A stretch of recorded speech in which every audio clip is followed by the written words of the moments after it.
जय हिंद। देखिए, ईरान पर अभी इजराइल और अमेरिका का जो हमला है, इस हमले के पीछे क्या कारण है और ईरान कैसे इतना तेजी से जवाब दे पा रहा है। और ईरान को ये लोग जो वेनेजुएला समझे थे वो वेनेजुएला नहीं निकला। और हमें ईरान, इजराइल और अमेरिका को बैलेंस बना के रखना बड़ा इंपॉर्टेंट हो जाता है, क्योंकि तीनों हमारे एलाइज हैं सब यहाँ पर। देखिए, ये सारा झगड़ा जो है ना, वो अमीर बनने का है कि हम कैसे अमीर हों। सोचिए कि दुनिया सांस लेती है और सांस बनाने का कंट्रोल आपका आपके पास हो जाए। सोचिए कि अगर दुनिया पानी पीती है और केवल पानी आप बनाए, तो आप दुनिया के कितने रईस इंसान होंगे। तो अमेरिका यही चाहता है। टेक्नोलॉजी अमेरिका के पास है। आज सोशल मीडिया देखिए, गूगल देखिए, फेसबुक देखिए, ट्विटर देखिए, इंस्टा देखिए, सारा अमेरिका के पास है। तो जो दुनिया यूज करती है वो अमेरिका कंट्रोल करता है। टेक्नोलॉजी अमेरिका कंट्रोल करता है। हथियार अमेरिका कंट्रोल करता है। एक और चीज है जो पूरी दुनिया यूज करती है, वो पेट्रोल। पेट्रोलियम पूरी दुनिया यूज करती है। इसे समुद्र या जमीन से निकाला जाता है। आज देखिए, पूरी दुनिया में जितनी जहाजें उड़ रही हैं, ये पूरी फ्यूल यूज करती है, और ये बहुत ज्यादा फ्यूल यूज करते हैं सब। दुनिया में जितने भी ट्रेनें चल रही हैं, सड़कों पे गाड़ियां चल रही हैं, ये सारे फ्यूल से यूज करते हैं। सोचिए, अगर इस पे कंट्रोल जिस देश का हो जाएगा, वो देश कितना अमीर हो जाएगा।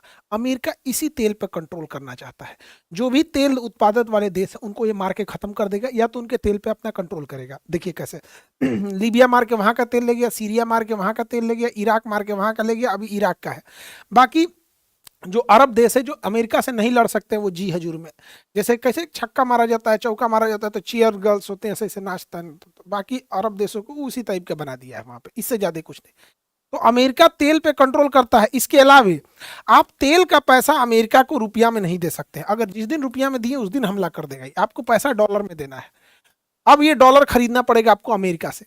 सपोज कीजिए कि अगर हम लोग ऐसा मैंडेटरी हो जाए कि हम जो भी अंतर्राष्ट्रीय व्यापार करेंगे, वो पाकिस्तानी मुद्रा में करना पड़ेगा, तो हमें पाकिस्तान के आगे झुक जाना पड़ेगा, क्योंकि मुद्रा वो कंट्रोल कर रहा है। अगर हमें दुनिया में ऐसा रूल हो जाए कि कोई भी दुनिया अगर कोई भी व्यापार करती है, सिंगापुर रूस से खरीदे, जापान चाइना से खरीदे, जर्मनी अमेरिका से खरीदे, दुनिया में कोई खरीदे, लेकिन जो ट्रांजेक्शन होगा वो रुपया में होगा, तो हम कितने अमीर हो जाएंगे।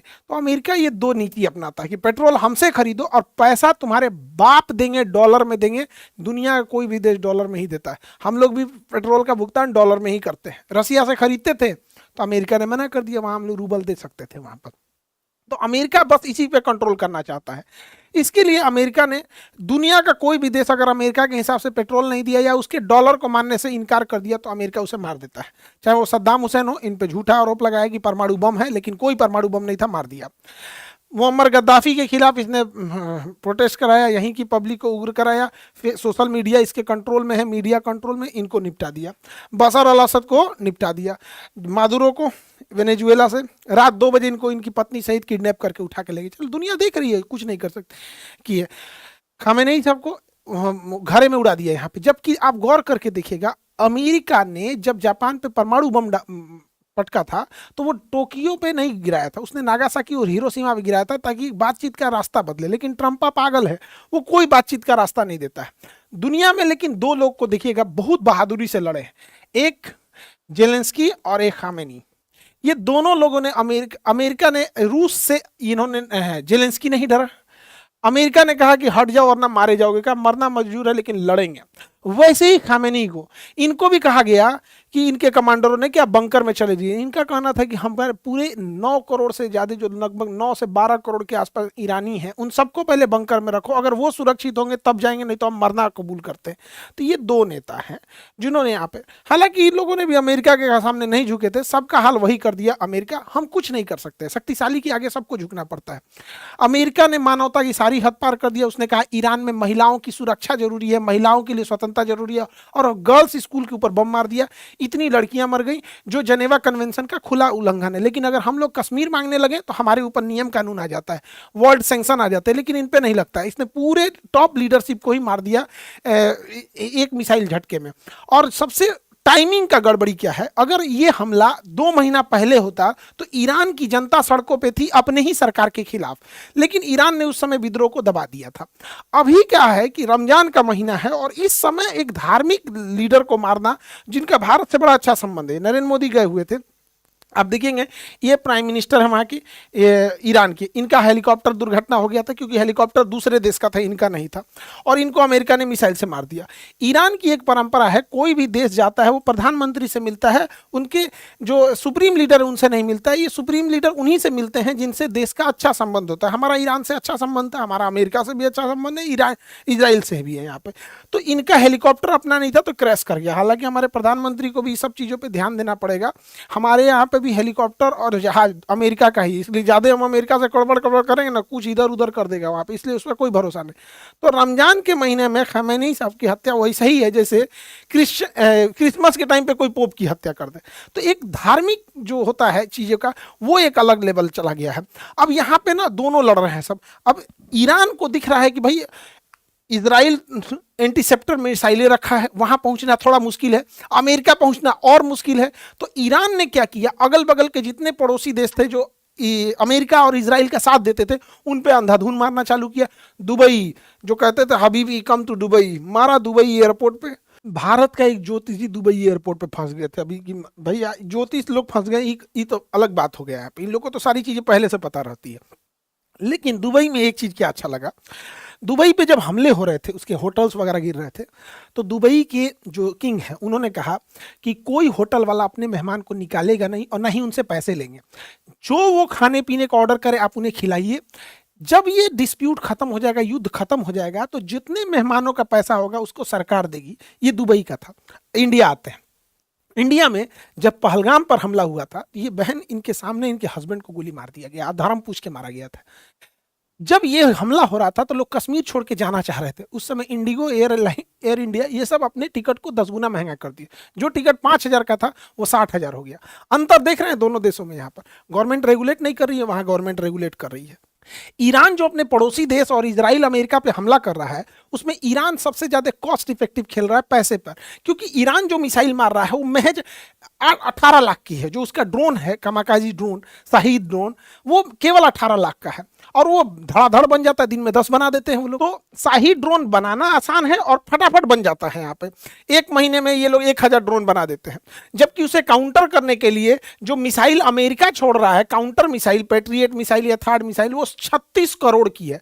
और इसके अलावे अमेरिका के पास इस मिसाइलों की बहुत भारी कमी है, क्योंकि ये मिसाइलें साल में 600 से 800 मिसाइल ही बना सकते हैं। ये साल में जितनी मिसाइल बनाएंगे वो महीने में उतना ड्रोन बना देगा। इनका 36 करोड़ जा रहा है, उसका 18 लाख जा रहा है।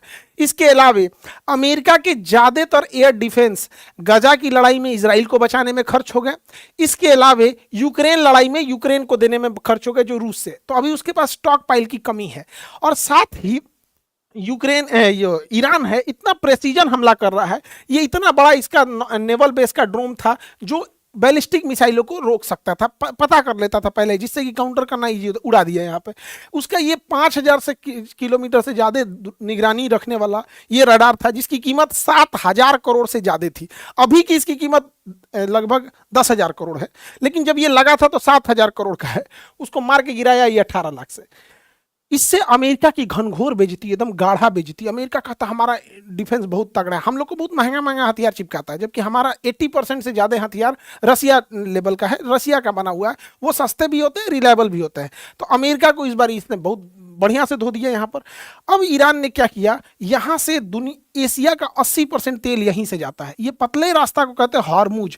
यहाँ पर ईरान ने क्या किया, यहाँ से कोई तेल टैंकर को जाने ही नहीं दे रहा है, क्योंकि चीन इसका खुल के मदद किया है। तो चीन के टैंकर को जाने दिया है, पाकिस्तान के टैंकर को जाने दिया है, कुछ कुछ टैंकरों को जाने दिया, मेनली चीन के टैंकरों को जाने दिया है। यहाँ पे इस बैला को पूछता कौन। ईरान क्या कर रहा है, यहाँ पे जितनी भी ऑयल टैंकर जा रही हैं उनका जीपीएस या तो उनका जीपीएस ब्लॉक कर दे रहा है या इंटरनेट स्पूफिंग कर दे रहा है। उनको पता ही नहीं चल रहा है, वो गोल गोल घूमने लग रहे हैं।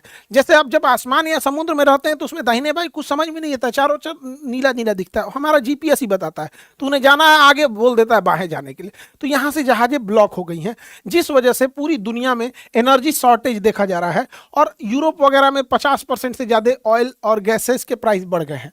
अब हमारे लिए भी ये दिक्कत है, क्योंकि हमारे पास स्ट्रेटेजिक रिजर्व जो है वो केवल 45 दिन का है। यानी अगर हमारे पास जो बाहर से फ्यूल लगाना बंद कर दे तो 45 दिन में हमारे यहाँ की पूरी पेट्रोल बंद हो जाएगी। तो सड़कों पे जितनी गाड़ियां देख रहे हैं ना, कश्मीर से कन्याकुमारी तक ठप, हवाई जहाज ठप ट्रेन ठप, तो पेट्रोलियम बहुत जरूरी है, हमारे पास केवल 45 दिन का है। और अमेरिका ने जब इस पे इसने बैन लगाया हार्मुज जल संधि पे, तो हमारे यहाँ तेल के प्राइसेस बढ़ गए। अब यहाँ अमेरिका ने भारत को बड़ा बेइज्जती वाला शब्द बोल दिया। अमेरिका का एक 2 कौड़ी का आदमी है, ट्रेजरी सेक्रेटरी, ये क्या बोलता है कि जो तेल के प्राइस बढ़े हैं तो भारत को दिक्कत ना हो, इसलिए भारत को ये परमिशन दे रहा है। पढ़िए इसका, यहाँ पर क्या कर रहा है, यहाँ पे to enable oil to keep flowing into the global market, the Treasury Department is issuing a temporary 30 days waiver मतलब 30 डेज की अनुमति दे रहा है, allow Indian refineries। सोचिए ये 30 डेज के क्या शब्द का यूज किया, allow Indians to purchase Russian oil, मतलब ये हमें अलाउ कर रहा है कि हम रसिया से तेल खरीद ले। मतलब आप समझिए हम इंडियंस को ये अमेरिकन कितने बुरी तरह से हेमिलिएट कर रहे हैं सर। और भारतीय मीडिया दिखा रही है कि अमेरिका ने रूस को छूट दिया है कि तुम भारत से तेल खरीद सकते हो। इन नचनियों को क्या जाता है, इनको पैसा दीजिएगा तो कहीं नाच देंगे सब यहाँ। ऐसा नहीं है, 2020 में हम एक वीडियो बनाए थे, उसमें हमने कहा था कि भारत को कम से कम 6 महीने का तेल रखना चाहिए। अभी वर्तमान समय में भारत केवल 1.5 महीने का रखता है, 45 दिन का।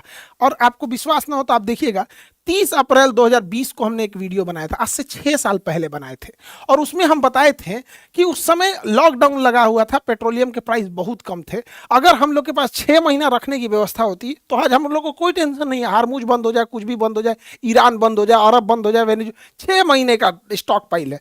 लेकिन हम लोग के पास अभी भी 45 दिन का। 6 साल में नहीं सुधर पाया, यहाँ पे क्या सुधरेगा। देखिए अमेरिका के पास और इजराइल के पास फायर पावर तो बहुत ज्यादा है, वो सीरिया को निपटा दिए, इराक को निपटा दिए, अफगानिस्तान को निपटा दिए, तो अगर वो चाहें तो अमेरिका ईरान को भी आराम से निपटा सकता है, उसके पास टेक्नोलॉजी की कोई कमी नहीं। लेकिन अगर ईरान ज्यादा दिन, केवल 30 दिन इस युद्ध को खींच ले गया ना, तो इन लोग के पास पूरा एयर डिफेंस बहुत शॉर्टेज आ जाएगा, और 100% यहाँ नहीं ना लगा सकते, फिर उधर रूस चढ़ जाएगा, वहां पे यूक्रेन पिटाने लगेगा यहाँ, तो ये लंबा खींच देगा। लेकिन अगर ईरान ध्वस्त हुआ तो ये लोग ईरान की धज्जी उड़ा देंगे, उसको तहस नहस कर देंगे ईरान को, जैसे अफगानिस्तान को किए, सीरिया को किए, इराक को किए। हमें क्या दिक्कत हुआ देखते चलिए एक एक करके। जब अमेरिका इराक से गया तो यहां एक आतंकवादी पैदा कर दिया, आईएसआईएस। यहां पर ये अमेरिका जहां से जाता है वहां एक आतंकवादी छोड़ेगा या तो देश का टुकड़ा करेगा। जैसे अंग्रेज हमें छोड़ के गए सब, तो पाकिस्तान पैदा किए सब, पाकिस्तान डेली आतंकवादी पैदा करता। उसी तरह अमेरिका जैसे अफगानिस्तान खाली किया, तालिबान पैदा कर दिया।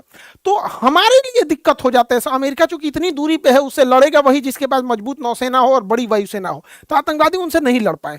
लेकिन यहां पे जब वो जाएगा तो सोचिए, अगर वो देश जो यहां पे रहने वाला है, एक इंसान को कैसा लगेगा कि उसके सुप्रीम लीडर को कोई बम से मार दे, या उसके प्राइम मिनिस्टर को कोई मार दे, उसके थल सेनापति, नौसेना पर सबको मार दे, तो कोई ना कोई इंसान तो इसका बदला लेगा। कोई भी इंसान, हम श्रीलंका के राष्ट्रपति को मार देगा, वो भी बदला लेगा। वेनेजुएला का इंसान क्या अमेरिका को अच्छा बोलता होगा? नहीं। अब क्या है कि आईएसआईएस हथियारों से लड़ रही थी, तालिबान हथियारों से लड़ रहा था, लेकिन अब जो है आतंकवादी भी अपडेट हो जाएंगे सब। उसरे कोई ऐसा केमिकल बना दे जो गाड़ियों के धुआं में डाल दे, गाड़ियों की टंकी में वहां पेट्रोल के साथ धुआं लेके उड़ जाए, पूरे मोहल्ला साफ कर दे सब। सोच रहा यूरेनियम अगर उनके हाथ में लग गया तो यूरेनियम को अगर वो नदी, नहर या कहीं डाल दे और वो खेती में आ जाए तो लाखों लाख लोग को मार सकता है। कोई बायोकेमिकल हथियार बना ले, जैसे इबोला, कोरोना, इस टाइप के। तो अब आतंकवादी पहले हथियार उठाते थे, जैसे जैसे सेना और ये चीजें एडवांस होंगी, जैसे हम हथियार थे तो आतंकवादियों के पास भी हथियार था, अब हमारे पास ड्रोन है तो आतंकवादियों के पास भी ड्रोन होगा। तो अमेरिका पूरी दुनिया में तांडव मचाएगा और हम लोग को भुगतना पड़ेगा। अफगानिस्तान में मारा, वहां तालिबान आ गया, सा हमारा पूरा किया करा है वहां चीज। हमने वहां संसद भवन बनाया था, हॉस्पिटल बनाए थे, डैम बनाए थे, बिजली घर बनाए थे, सड़कें बनाए, सब तहस नहस कर दिया अमेरिका वहां से। ईरान कुछ दिन के अंदर ये जो इंटरनेट केबल है, ये इंटरनेट केबल को अगर समुद्र से काट देगा ना तो बहुत भारी नुकसान हो जाएगा, इंटरनेट स्लो डाउन हो जाएगा। लेकिन युद्ध किस पैमाने पर जाएगा किसी को नहीं पता चलता है। लेकिन ईरान जो है, ईरान के ऊपर ना एक अलग डिजाइन का एक मनोवैज्ञानिक दबाव बना रहा है सब।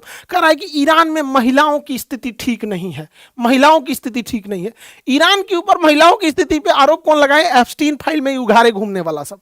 एप्स्टीन फाइल में छोटी छोटी 3-3 साल की लड़कियों का रेप करने वाले, उनके प्राइवेट पार्ट में कोल्ड ड्रिंक पी के बता हुआ बोतल डाल के उसको मार डालने वाले, ये एप्स्टीन फाइल वाले लड़कियों को काट के खाते थे। पिज्जा का मतलब होता था छोटी उम्र की लड़कियां जो 4 4 साल 5 साल की लड़कियां जिनका रेप करना होता था, ये लोग बोलते थे पिज्जा आ गया है।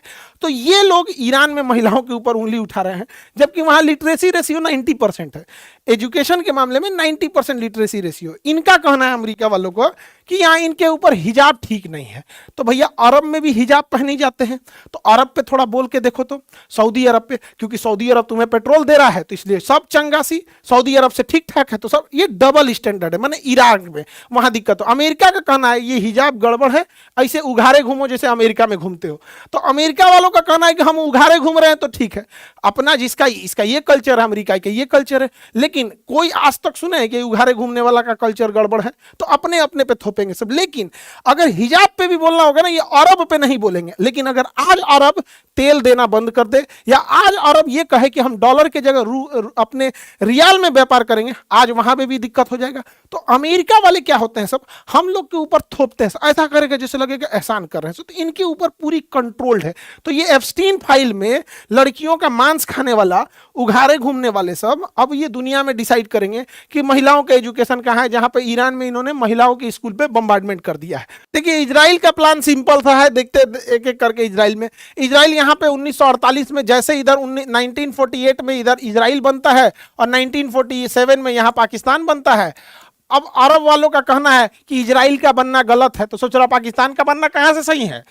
अरब वालों का कहना है कि फिलिस्तीन को तोड़ के इजराइल बनाया गया। ठीक है, इजराइल यहाँ 2000 साल पहले था, तो भैया 2000 साल पहले भारत में केवल आदिवासी, द्रविड़ और दलित रहते थे। 2000 साल बाद यहाँ पे आर्यन आए, फिर मुगल्स आए, फिर दिल्ली सल्तनत आए, फिर अंग्रेज आए। तो 2000 साल पहले की बात है।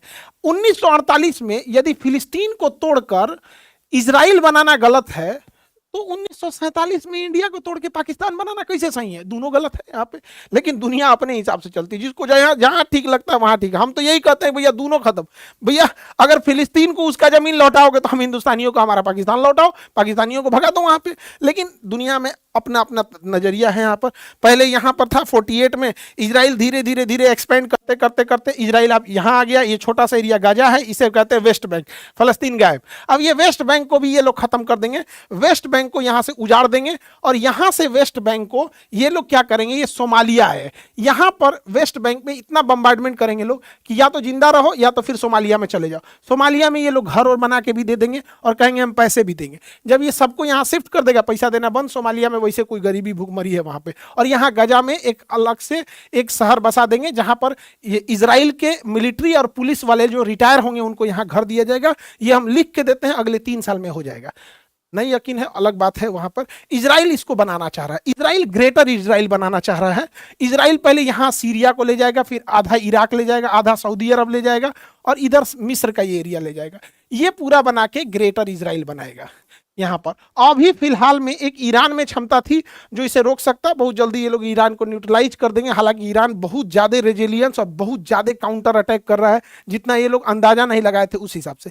लेकिन अगेन क्योंकि फिर क्या है कि अमेरिका अगर हारने लगेगा या इजराइल लगेगा तो अभी उसके साथ 31 गो नाटो वाला उठ के आ जाएगा। हालांकि स्पेन ने विरोध किया है कि वो नहीं आएगा इसमें। हमारा ईरान से भी अच्छा संबंध है, इजराइल से भी। इजराइल हमें हथियार देता है और इजराइल अभी लेटेस्ट न्यूज में एक तो पता नहीं कौन बोल रहा था इजरायली कि हम 1 बिलियन 140 करोड़ इंडियन की रक्षा करेंगे और उन्हें एयर डिफेंस बेचेंगे। अरे ससुरा तो रही आयरन डोम मत बेचना, ये आयरन डोम जो है बड़ी महंगा है। इससे अच्छा तो हमारा आकाश तीर है। अभी ऑपरेशन सिंदूर के दौरान आकाश तीर ने एक को पाकिस्तानी जहाज को एंटर नहीं देने, तुर्की वाले को मार के उड़ा दिए थे। हम लोग का आकाश तीर बढ़िया है, ई ना कि ससुरा चिपका दे यहाँ पे आयरन डोम, बड़ी महंगा है और ये ना मतलब लो एल्टीट्यूड को मारने के लिए। हाँ आयरन बीम अच्छा है, आयरन डोम से ज्यादा अच्छा आयरन बीम है, ये बहुत सस्ता पड़ता है। अगर इजराइल ये देता है तो ठीक है, एकरा से अच्छा हम लोग का फिलहाल आयरन आकाश तीर है। क्योंकि इजराइल जो है ना डेंस पॉपुलेशन वाला, हम लोग का इंडिया का ज्योग्राफी अलग है, तो हथियार जो होते हैं ना मौसम, ज्योग्राफी, दुश्मन हर चीज के हिसाब से वेरी करने लगता है। आयरन बीम लेना चाहिए इंडिया को, आयरन डोम के तुलना में ज्यादा अच्छा है। अब हमें ऐसा लगता है कि इजराइल हमेशा ही हमारा साथ देता है, नहीं। देखिए इजराइल का नेचुरल दुश्मन पाकिस्तान है, तो जब जब हमारी दुश्मनी पाकिस्तान से होगी वो हमारा साथ देगा। लेकिन इजराइल का दोस्त चाइना है, चाइना के मैटर पे वो इंडिया का साथ नहीं देगा।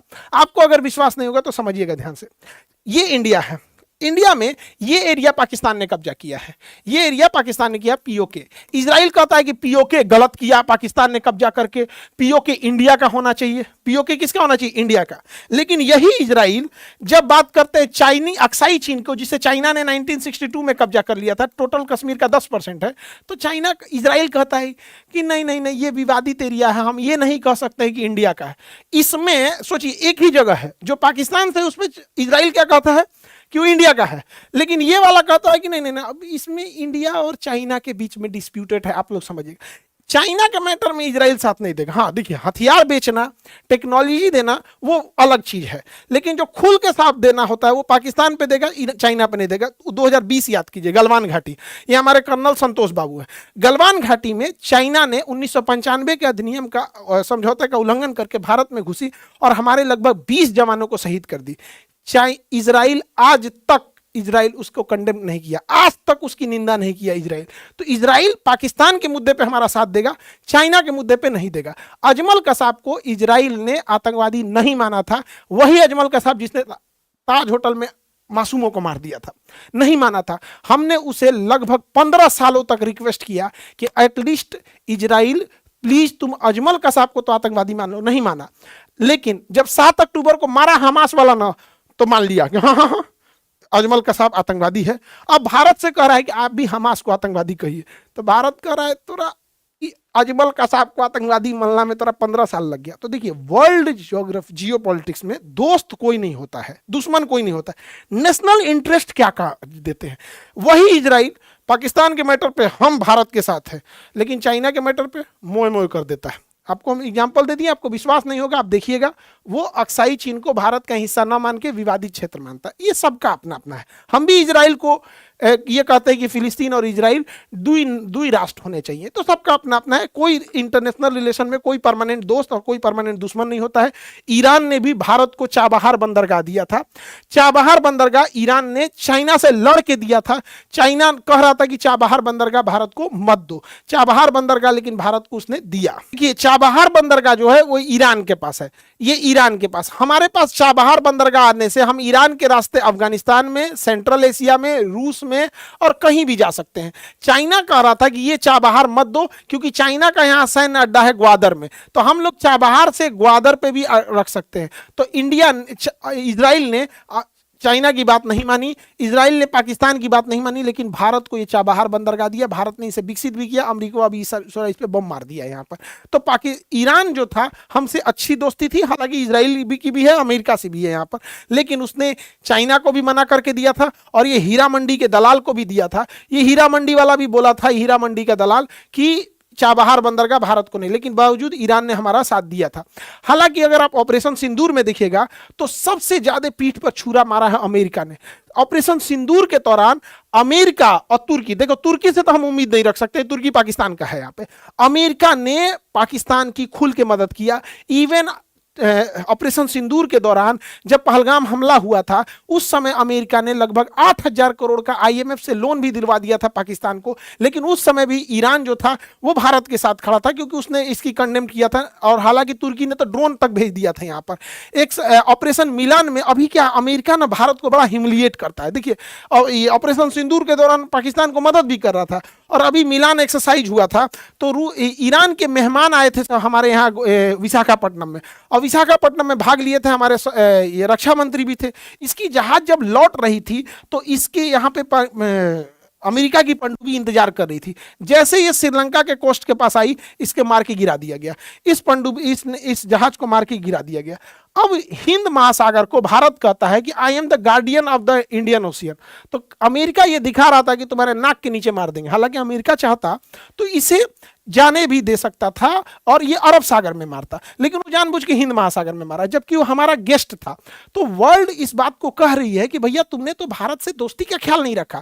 अमेरिका से दोस्ती केवल हम निभाएंगे, जब मन तुमको टैरिफ लगाओगे, जब मन तुम सामान बंद कर दोगे, जब मन तुम वीजा बढ़ा दोगे, जब मन तुम मुझे इसको वीजा देना होगा दोगे, तुम हमें छूट दोगे ईरान से तेल खरीदे कि नहीं खरीदे, तुम डिसाइड करोगे हमको कि हम रूस से खरीदे कि नहीं खरीदे। अच्छा, भारत उसको इंडिया में इंडियन रुपीज में पैसा नहीं दे सकता, डॉलर में देगा। तो अमेरिका ने जितना हम लोग को खंजर मारा है ना, उतना कोई नहीं मारा। मजबूरी ये है कि हमारी टेक्नोलॉजी अमेरिका पे डिपेंडेंट है, ये बहुत गड़बड़ हो जाता है। ईरान से भी हमारा ठीक अच्छा संबंध है। ईरान ने दो तीन जगह ईरान का विवादास्पद है, जैसे सीएए, एनआरसी और 370 पे ईरान से बयान आया था कि अल्पसंख्यकों का भारत सरकार ध्यान रखेगी, तो भारत सरकार ने कहा था कि हमारा आंतरिक मामला है। बाकी 90% मामलों पे ईरान ने हमारा साथ दिया था। सबसे बड़ा साथ दिया था कश्मीर के मुद्दे पर 1994 में। पूरे ओआईसी के 56 देश जो थे, 57 देश एक साथ आ गए थे और ये रिजोल्यूशन पास कर रहे थे कि पीओके और कश्मीर पाकिस्तान का हिस्सा है। ईरान सारे मुस्लिम देशों से लड़ गया और कहा कि नहीं, कश्मीर और पीओके कंप्लीट इंडिया का हिस्सा है। तो हम लोग की दोस्ती सब अच्छी चलती है। हालांकि दोनों में बीच में बैलेंस बनाना जरूरी है हम लोग के लिए, क्योंकि यहां से टेक्नोलॉजी है और यहां से हम लोग के पास एक पुराना लगभग हजारों सालों का एक रिश्ता है और पास का पड़ोसी है। अभी कई बार हाइपोथेटिकल कहते हैं लोग कि ईरान से युद्ध हो जाएगा तब कौन क्या करेगा। अरे भैया, उस तरह से रूस से भारत का युद्ध हो जाएगा तो हम क्या करेंगे? अमेरिका से युद्ध हो जाए, युद्ध होगा तो लड़ेंगे लोग। युद्ध में कौन किसके साथ नहीं रहेगा यहाँ पे, चाहे इजराइल हो, चाहे इंडिया, ईरान हो, चाहे अमेरिका हो, चाहे रूस हो। हमारे पहलगाम हमला हुआ था, भारत के हर लोगों ने भारत के साथ एकजुटता दिखाई थी। चाहे पुलवामा हमला हुआ हो या कभी भी हो, तो देश में ना हाइपोथेटिकल अलग चीज हो जाता है। हालांकि हर मामले में ऑपरेशन सिंदूर में भी इजराइल ने हमें हर तरह की जानकारी दिया था। हालांकि तुर्की, चाइना और अमेरिका ने पाकिस्तान का साथ दे दिया। देखिए, डबल स्टैंडर्ड किसे कहा जाता है ऐसे समझिएगा। अगर कोई मक्खी चाय में गिर जाए तो हम ये चाय पिएंगे, हम ये चाय नहीं पिएंगे, हम चाय फेंक देंगे, हम चाय फेंक देंगे। लेकिन अगर वही मक्खी अगर घी में गिर जाए तो हम घी नहीं फेंकेंगे। घी महंगा है, हम नहीं फेंकेंगे। हम क्या करेंगे? मक्खी निकाल के फेंक देंगे, घी नहीं फेंकेंगे। तो हमारे डिपेंड करता है सामने वाला कितना पावरफुल है। अरब वाला अगर बीफ खाता है तो हम लोग उसको कहते हैं कि भाई तुम ये खा रहा है, और इजराइल वाला 75% खाता है तो हम इसे नहीं बोलते, केवल डबल हो जाता है, क्योंकि हमको रिलेशन मैनेज करना है। ठीक वैसे ही आप देखिए, रूस ने हमें दुनिया का हर हथियार दिया। रूस ने हमें सबसे ज्यादा अगर किसी ने साथ दिया तो रूस ने साथ दिया। लेकिन आज हमने अमेरिका का साथ चुन लिया। आज हमने किसका साथ चुन लिया? अमेरिका का साथ चुन लिया। तो हम रूस से अब थोड़ा बहुत अपने रिश्ते को कम कर चुके हैं। रूस से पेट्रोल लाना कम कर दिए, उससे हथियार। हालांकि SU-57 जैसे डील हुए हैं, S-400 जैसा डील हुआ है। हालांकि हमने पूरे रिश्ते कम नहीं किए हैं, लेकिन हर हिंदुस्तानी को ये चीज फील होता है कि अब हम लोग रूस के फेवर में ना होकर अमेरिका में हो गए। ठीक वैसे ही हम लोग के लिए ईरान और इजराइल था। तो चूंकि इजराइल के पास टेक्नोलॉजी, पैसा, ये सारी चीजें था, ईरान को इन्होंने पैसे से बहुत कमजोर कर रखा था। हालांकि हमें इन सब में बैलेंस लेके चलना है। आप गौर करके देखिएगा, इंडियन फॉरेन पॉलिसी वो रूस, अमेरिका, इजराइल, ईरान सबको बैलेंस लेके चलने का प्रयास करता है। हालांकि अमेरिका जैसा बदतमीज साथी और नालायक अगर हो जाए तो किसी भी देश के लिए अच्छी बात नहीं है। अमेरिका ने हमें बहुत ह्यूमिलिएट किया है। हम लोग की स्थिति होती थी जब हम लोग विदेशों से टक्कर लेके बात करते थे। आज से 2 साल पहले देखिएगा तो जयशंकर साहब क्या जवाब दिया करते थे। अभी थोड़ा आपको जयशंकर साहब का जवाब कम मिलेगा। अमेरिका ने हमें बहुत ह्यूमिलिएट किया, देवदास टाइप का। जैसे कहा, पारो ने कहा शराब छोड़ दो, मैंने शराब छोड़ दिया। अमेरिका ने कहा रूस से तेल खरीदना छोड़ दो, हमने रूस से तेल खरीदना छोड़ दिया। अमेरिका ने कहा ईरान से गैस खरीदना छोड़ लो, हमने गैस खरीदना छोड़ दिया। अमेरिका ने कहा कि डॉलर, रुपया का इस्तेमाल के बदले डॉलर का इस्तेमाल करो, हमने वो भी मान लिया। ससुरा देवदास बना के रख दिया। फॉरेन पॉलिसी में इंडिपेंडेंसी बहुत जरूरी होता है, लेकिन जब बदतमीज इंसान प्रधान राष्ट्रपति बन जाएगा, ये डोनाल्ड ट्रंप आ यहाँ पर, हमने क्या किया? बंदर के हाथ में उस्तूरा दे दिया, किसी को काट डालेगा। ये किसी का नहीं हो सकता है। ये वही लोग हैं जो एप्स्टीन फाइल में थे। आपने गौर किया होगा अचानक से युद्ध क्यों हो गया? एप्स्टीन फाइल में इन लोग का नाम आ रहा था, इनकी बदतमीजी उजागर हो रही थी। ये 3-3, 4-4 साल की, 2-2 साल की लड़कियों का रेप किया है सब, फिर उसको मार के खाया है सब उसको। यहाँ पर एप्स्टीन फाइल को दबाने के लिए, इनकी दरिंदगी दबाने के लिए, यहाँ पर इतने छोटे छोटे बच्चों को ये सब ससुरा रेप करने के लिए, और रेप करके मार के खा गया है उन सबको। ये इस लेवल के जालिम है सब। लेकिन आप देखिएगा, इनको कभी आतंकवादी या क्रिमिनल नहीं करके दिखाया जाएगा। ये अलग लेवल की इनकी ब्रांडिंग होगी। हिम्मत भी नहीं है, क्योंकि दुनिया पावरफुल की ओर चली जाती है। यहाँ पे डोनाल्ड ट्रंप को लोग कहते हैं कि इजराइल का साथ देता, नहीं, इजराइल के कंट्रोल में ट्रंप आ गया है। ट्रंप का एप्स्टीन में कुछ कुछ ऐसा फोटो, उगारे फोटो रख लिया इजराइल कि इजराइल जहां हाथ रख रहा है वहां अमेरिका को बम मारना पड़ रहा है। देखिए, नेतन्याहू बता रहे हैं यही गोली मार, तो इसी तरह मार रहा है। यहाँ पर आप देखिए, ट्रंप के हाथ, कंधे पे हाथ रखने वाला इजराइल है यहाँ पर। इस तरह से जैसे लग रहा है ट्रंप इसके अंडर में होता है। लेकिन वही ट्रंप जेलेंस्की को डांट दिया था। देखिए, जब जेलेंस्की से बात कर रहा, डांट दिया, कर सूट क्यों नहीं पहने, अच्छा से यहाँ पर तूने पूरा कोट वगैरह क्यों नहीं लगा रखा है। तो ये हो गया है यहाँ पे। ईरान का अंत कर दिया हम यहाँ पे, हत्या कर दिया यहाँ पे। अब बच गए एक ठो आपके पुतिन। तो पुतिन की भी हत्या ये लोग प्लान क्या कर रहा है, इन्हीं के किसी एक जनरल से करा देगा सब। ये एसिसिनेशन का प्लान कर रहा है सर, क्योंकि इनके अंदर जो सीआईए है, मोसाद है, ये बहुत एक्टिवली काम कर रही होती है। डायरेक्ट नहीं मारेंगे लोग, यहाँ पे भी कर सकता है। हालांकि इस युद्ध में सबसे ज्यादा मजाक चाइना का बन गया है। सो जरा पता नहीं कौन सा हथियार दे दिया है HQ9, न वेनेजुएला में चला न ईरान में चला, ये पता नहीं कौन सा झुंझुना थमा दिया है S-300 से कॉपी करके, कोई काम का नहीं हुआ। हालांकि यहाँ से हॉर्मुज से सबसे ज्यादा तेल चाइना ही खरीदता था। हालांकि चाइना के जहाजों को ईरान ने छूट दे रखा है, लेकिन जियोपॉलिटिक्स में कोई किसी का नहीं होता है। हालांकि अगर आप देखेंगे तो ये ईरान की बर्बादी लिखी जा रही थी 2001 में। 2001 में जो इसके एरियल सेफ्रॉन थे, इन्होंने मोसाद को जिम्मेदारी दी कि इजराइल के हर एक नेता पे नजर रखो और अपना इंसान प्लांट करो। तो इजराइल ने 20 साल का टाइम लिया था, 20 सालों का टाइम लिया था यहाँ से। तो 2001 से इन्होंने काम करना चालू किए और 20 सालों के बाद ये हाल हो गया है कि इजराइल में किसी 3 इंसान, ईरान के अंदर किसी 3 अधिकारी को उठाइए, उसमें एक मोसाद का निकलेगा।